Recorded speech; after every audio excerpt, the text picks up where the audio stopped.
It's Bernard Nomberg with another weekly edition of Nomberg Law Live. I've got my Dothan longtime buddy, Dr. Benton Emblom, with me here today. Benton, thank you for being here today and giving us a few minutes. Dr. Emblom is, if you don't know who he is, you should by now. He is an orthopedic surgeon with the Andrews Sports Medicine Clinic here in Birmingham. You probably have seen Benton on the sidelines of SEC football games over the last several years. He treats collegiate, pro, high school, junior high, all the way down. Whether you're an athlete or not, it's all the same type of injuries that he's been treating, and that's what we're going to talk about today. We're going to talk about what Benton does here at the clinic, what he's doing, the trends he sees. We're also going to get into a little bit toward the end about our days in Dothan. What you may not know is Benton and I grew up across the street from each other in Dothan and have a long good history together. So Benton, I appreciate your few minutes today. Thank you. I'm just going to address one thing since you brought it up. In terms of treating pro, college, high school, recreational, weekend warriors, and they all have this. Sure. That's one of our philosophies. We try and treat everybody the same, whether you are a weekend warrior, a recreational athlete, a pro, college, high school.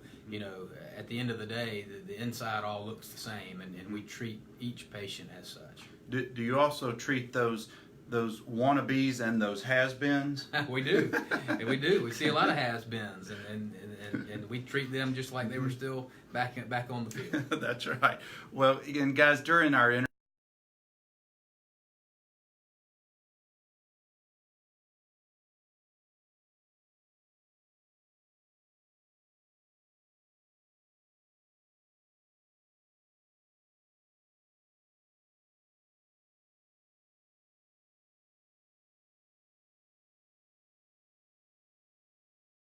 what kind of work do you do? Yeah, so all of the surgeons here, orthopedic surgeons, we've all completed an accredited residency program in orthopedics. However, our clinic in particular consists of primarily fellowship trained or specialty trained orthopedic specialists, and my specialty is sports medicine and arthroscopy.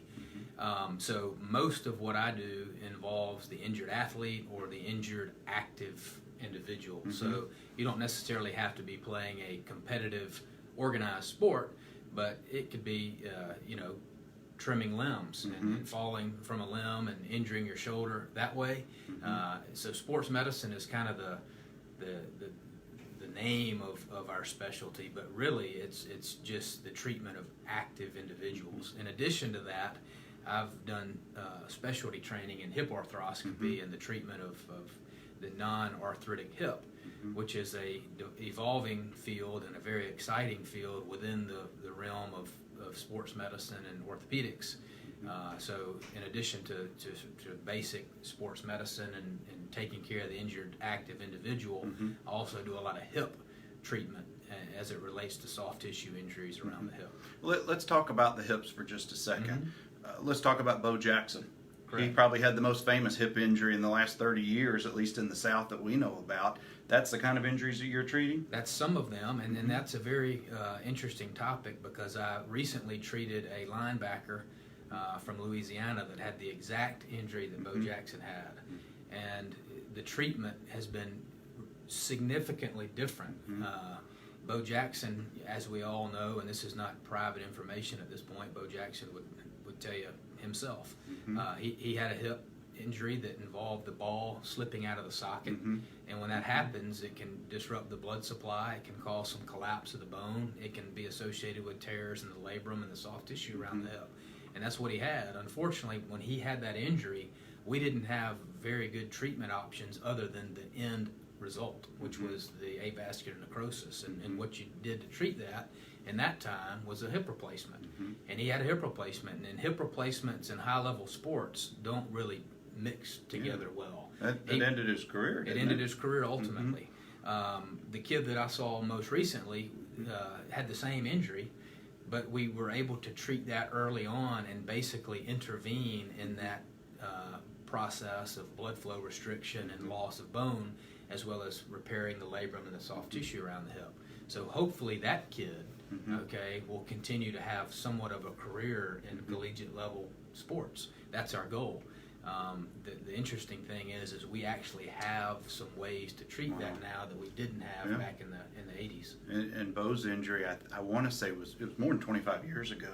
Yeah, and so that's a lifetime and a half ago compared to what you're doing these days. Right. Wow. Well, let's back away from. It's back when you were playing. Yeah, easy now. It's true though. Let's talk about what you see, regardless if you're the pro athlete or the weekend warrior or you're just doing yard work. All these injuries are very similar. Correct. Shoulders, hips, backs, knees, whatever they may be. What are you seeing? Is there a trend these days that you're seeing the most common types of injuries? You know, a lot of it is kind of activity and sport specific. We can start with the non-organized athlete, say for example the CrossFitter, or we call it the extreme conditioning programs. Right. And what we're seeing in those types of activities and those types of sports, because it is a sport, is a lot of soft tissue injuries around the shoulder in particular. And a lot of that is because a lot of these sports are geared towards quick, explosive movements. And as we age, these soft tissues are not as compliant. And that doesn't necessarily mean they don't behave as we want them to. It kind of does. But in terms of elasticity, compliance means the ability for an elastic structure to stretch over a certain amount of time. When we're young, say when we're in our 18s and 20s and early 30s, those soft tissues can stretch, kind of like a fresh rubber band. But as we age, the ability for those soft tissues to stretch rapidly begins to decline, and we're starting to see a lot more of these soft tissue injuries related to these quick, explosive movements. These can be prevented with appropriate stretching and kind of what we refer to as preconditioning. You know, lighter weight, lighter repetitions in terms of explosiveness. So you can help. You can prevent some of these injuries, but it's important to listen to your body, to listen and respond to what you're feeling as it basically relates to these extreme conditioning sports. Is that why you see so many, whether they're on the pro level, college level, high school, you see so many athletes stretching and doing yoga and have these maintenance programs where they get massages and all of that? Does all of those things help to prevent having to come see you after an injury? Absolutely. A lot of the stretching and the yoga and the Pilates and the training for these soft tissues has been found to be very effective in prevention. Guys, if you're just tuning in, I've got Dr. Benton Emblom here with me. Benton is an orthopedic surgeon with the Andrews Sports Medicine. He's also a friend and a neighbor of mine going back to our childhood days in Dothan, and we'll get to that in a minute. But Dr. Emblom, I want to get in. We're about to hit full on with football season. I know soccer season in the summer is kind of wrapping up a little bit, but it seems to be year round now. You've got athletes who are doing something somewhere. With football season coming on, let's talk about the junior high and high school level. What kind of injuries, what kind of trends are you seeing? And the second part of that, if I want you to address, is how can parents at home, what can they do to help their athlete to stay in good shape and not have to, and I know injuries happen and that you can't, they're accidents, they're not intentional, but what can parents do to help their athlete? I think a lot of the injury patterns that we're probably going to start seeing in the next few weeks as it relates to junior high and high school are injuries that can be prevented. And a lot of those injuries are soft tissue injuries. For example, a hamstring pull or a groin pull or an ankle sprain. And a lot of these injuries occur because of a lack of hydration. They can occur because of a lack of exercise and, stretching and appropriate muscle training during the off season, the summer in particular, and some of these heat-related illnesses will be fairly common in the early phases of training as it relates to the high school and the junior high kids because they're not used to being outside in this 90-plus degree weather. Yeah, down in the South, the humidity and the heat's no joke. And I know when I was playing, and probably as you were coming up behind me, back then, taking water breaks, that was considered, you're not supposed to do that. Right. But obviously now we're at the other end of the spectrum where it's highly encouraged. I can remember the days, and I'm not going to date myself, but salt tablets were given to the athletes as you're going through practice. Right. Here's a question. Cece, thank you for your question. With athletes in middle school and high school, what's your thoughts about athletes who concentrate on just one sport as opposed to playing multi-sports throughout the year? Yeah, so obviously we're seeing a lot more sport specialization in youth sports, and that has led to a direct increase in injuries. You know, these young bodies, particularly ones that are growing, are not really designed to be used to that degree. And parents always ask, what can we do to prevent an injury? What can we do to prevent a shoulder injury in my young son that's playing baseball 11 months out of the year? Well, to be quite honest with you, the best thing that they could do is pick up another sport. You know, basketball doesn't utilize the same muscles and tendons that baseball does. You know, people consider football dangerous or soccer potentially dangerous. You know, it can't be as dangerous as playing that same sport 11 to 12 months out of the year as it relates to injuries from overuse. So, you know, sport specialization has its attractiveness in terms of improving your game, but there's no doubt there's been about a tenfold increase in injuries, and it's directly related to specialization and year-round sports. Dr. Emblom, what about those kids that, let's say they just play one sport, and let's say we'll just take baseball for example, and they play year-round, and they got to get in the cage and hit every day, and it could be Thanksgiving, it could be Christmas, it could be any time of the year, and they feel that the athlete who's a high school junior, for example, he feels that if I don't get out there and hit today, if I don't take my 200 cuts every single day, I'm falling behind. And I know that's a single-minded focus that a lot of great athletes have. But on the other end, doesn't it wear out some of your body parts at such a young age? No doubt. I mean, there's no doubt about it.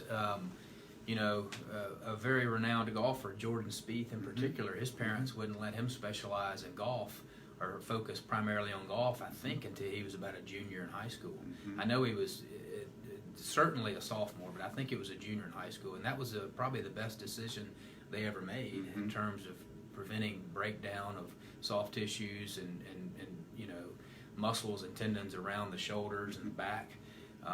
You see so many golfers with back injuries and shoulder problems, and a lot of that's just from, you know, the loads and the twisting that they put on their bodies training 365 days out of the year. So, you know, unfortunately, a lot of what you're talking about in terms of the high school kid feeling like he has to get in the cage and take his cuts has become somewhat of a cultural thing, to where that, you know, if you're not competing or doing at least what the guy that you're competing against is doing, you're falling behind, and that's truly unfortunate. But, you know, once you reach a certain point of performance, I don't think missing those 200 cuts is probably going to be detrimental to what you're able to accomplish. I have read Dr. Andrews' book. I think it's called Monday Morning Quarterback, and in part of that he mentions taking some rest between seasons or mixing up your routines, but body rest is just as important as the activities you're doing. Absolutely. So most pitchers, for example, you can almost tell when they're going to get injured, and it's when they fatigue and their mechanics change. So say, let's just use 200 as a hypothetical number. So say they feel like they need to go take 200 cuts or 200 throws as a pitcher. You know, if the last 100 throws are associated with fatigue and poor mechanics, they're a waste. That's where the There's injury. really no point. That's where the injury occurs, and you're not really helping your ability when you're performing fatigued and with improper mechanics. Because when you're rested and your mechanics are normal, you're not reproducing what you were doing when you were tired. So there becomes a point of diminishing returns, and it's important to identify that. And I appreciate you sharing that, and such valuable information. Guys, if you're just tuning in or if you're watching this later on, I'm with Dr. Benton Emblom with Andrews Sports Medicine. Benton is an orthopedic surgeon, and he treats all types of injuries. And I don't mean to imply that we're just talking about the guys, because girls are just as active as the guys are in many other sports. Including, you operated on my Emily had I believe it was her left labrum shoulder surgery a couple of summers ago. Went through the rehab program post surgery here, got her back on the field within that 4 to 5, 6 month time period and let her play college lacrosse again. So I don't want to ever imply that we're just talking about the guys here. We're talking about girls as well. And I want to stick on that for just a second, Benton. Are there particular type injuries with female athletes that you see are more common with them as opposed to the male athletes in the high school, college level? No doubt about it. For example, if you go sit in at our annual sports medicine meeting that we just had out in San Diego, there's an entire symposium on the female athlete. Mm-hmm.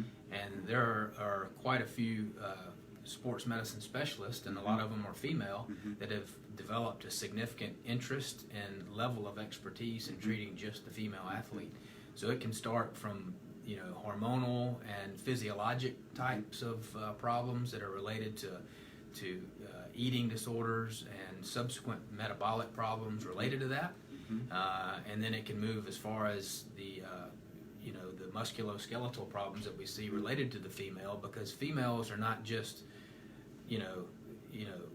males 95% and female 5%. There's a lot of physiologic differences between a male and a female that make their bodies different. I always tell folks, if as many females, for example, were playing soccer as males that are playing football, it would be an epidemic in terms of a lot of the lower extremity injuries that we see in females. So there is no doubt females have issues that are related strictly to the female athlete, and those things are very well understood for the most part, and receive an appropriate amount of attention. So you're exactly right. This isn't just guys. This is boys and girls, females and males, and you can't treat them all the same.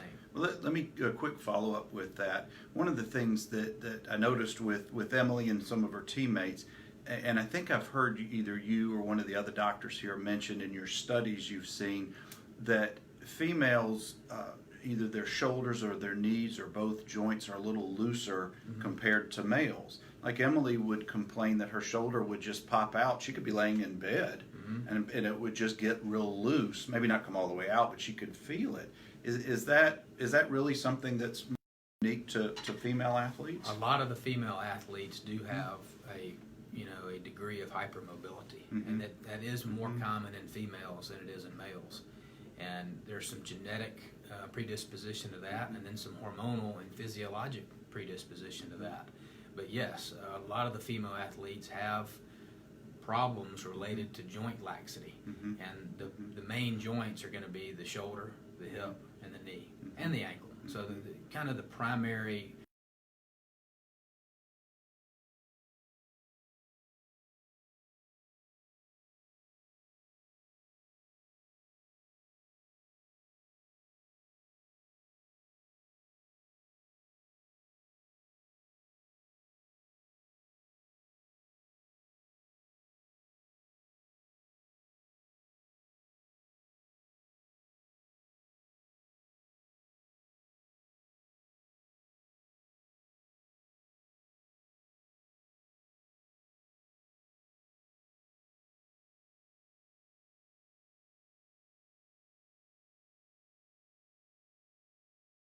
High school kicking days or days playing high school sports?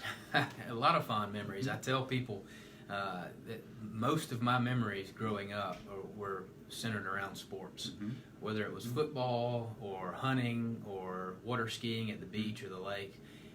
And that's why I think it's so important for these young people to get out and play sports, because, at least in my experience, and I know it was the same with you and David, if I think back about everything that comes to mind growing up, it is either directly related to or 1 degree related to sports in some fashion.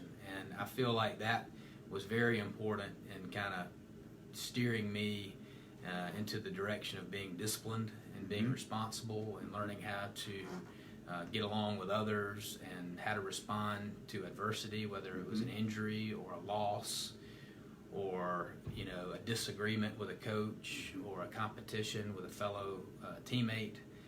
So a lot of my childhood and my memories were based on sports. It is. It's incredible how you can translate what goes on off the field and on the field as you're going through your sports to what you later use in life, whether it's professionally or personally.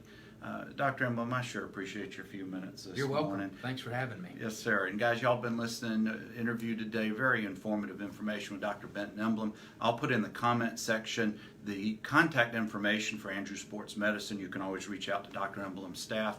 Even after watching this, if you're not watching it live, put it in the comment section. If you've got questions, we'll make sure that his staff gets the questions as we do every time.